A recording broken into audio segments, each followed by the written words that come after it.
Salut tout le monde, c'est French PDN Tutos. J'ai remarqué que quelqu'un a commenté une de mes vidéos pour me demander de faire un tutoriel sur comment ajouter une boule d'énergie à une photo. Alors, j'ai pris une photo de ma main. Vous noterez que la qualité de l'image est assez médiocre. C'est parce que c'est pris avec ma webcam. Donc voilà ma main.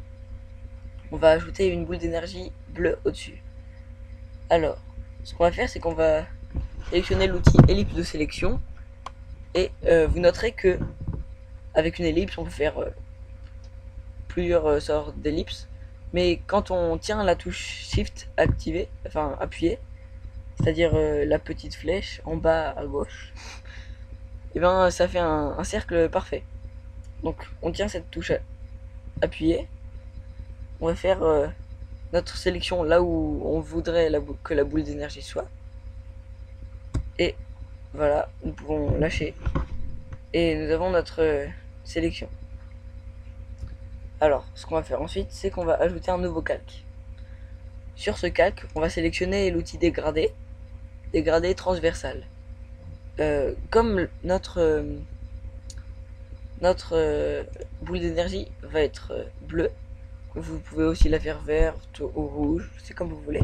On va sélectionner en couleur primaire du bleu clair, en couleur secondaire du, du bleu foncé. Enfin, on va plutôt faire l'inverse, du bleu foncé en primaire et du bleu clair en secondaire. Alors, à l'intérieur de cette boule, on va faire notre dégradé. Alors, voilà, on essaye de mettre ça à peu près au milieu. On peut désélectionner. Alors, toujours sur le calque 2, on va dans Effet, Déformer, Cabossage. Et alors là, c'est vous qui décidez de comment vous voulez le mettre.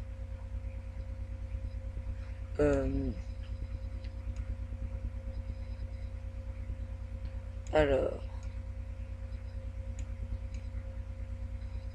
voilà, je pense que je vais mettre ça comme ça.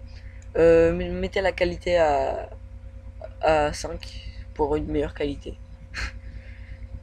Euh, vous allez ensuite vous allez ensuite resélectionner le dégradé transversal, mais cette fois, vous allez sélectionner le mode transparence. Alors, voilà. En fait, ça va nous servir à faire, à rendre les bords transparents.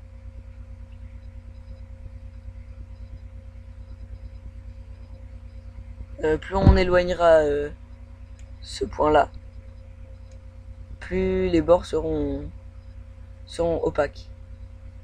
Donc, là c'est comme vous voulez, mettez-le où vous voulez. Je vais le mettre ici.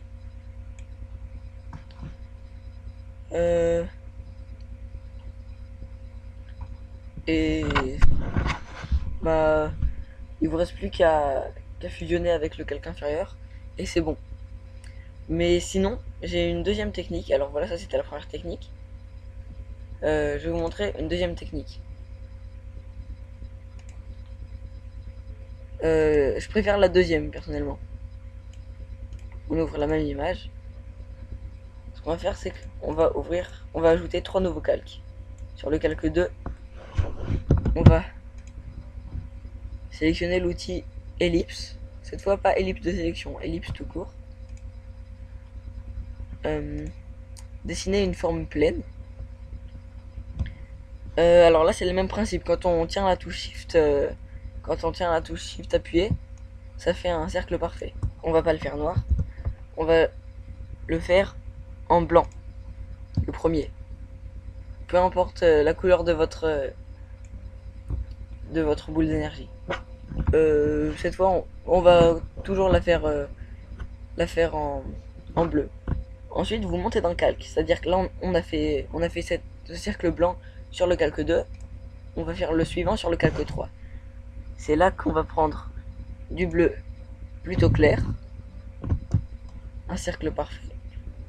À l'intérieur, attendez, je vais le bouger pour qu'il soit vraiment à l'intérieur, presque au milieu. Voilà. Et un troisième dans le calque 4 en bleu foncé.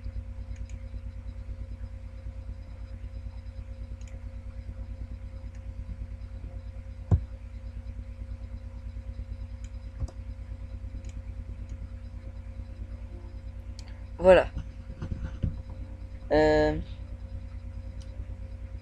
Alors, il ne nous reste plus qu'à fusionner le calque 4, 3 et 2. Ah, j'ai fait une bêtise, voilà. On va dans Effet, Flou, Flou gaussien.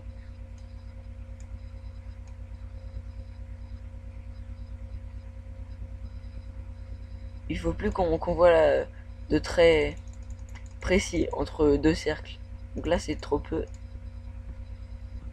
Voilà. Ça dépend de la taille de votre boule d'énergie. Voilà, celle-là est de 18. Et ensuite, comme pour la première méthode, on va dans Déformer, Cabossage. Et... Ah mince, désolé. Il faut désélectionner d'abord. Ah, là on voit une petite marque. Donc avant de faire le flou, il faut désélectionner. Voilà. Maintenant on peut aller dans Déformer, Cabossage. Et voilà, je trouve que ça donne un meilleur rendu que la première méthode. Là pareil, c'est vous qui choisissez l'échelle. Par contre, ce que vous pouvez faire après, c'est donner un effet d'éclat. Vous pouvez très bien ne pas le faire, hein, c'est vous qui choisissez. Voilà, moi je vais le faire. Il ne vous reste plus qu'à fusionner les deux calques. Et alors voilà la différence. C'est pour ça que je vous disais que je préfère la deuxième méthode. Voilà. Que dire de plus? Hmm, je sais pas encore ce que je ferai la prochaine fois. N'hésitez pas à me demander de faire des tutoriels sur quoi que ce soit. Voilà, je vous apprendrai peut-être à faire un fond d'écran sympa. Ok, ben, je vous dis au revoir et à la prochaine fois.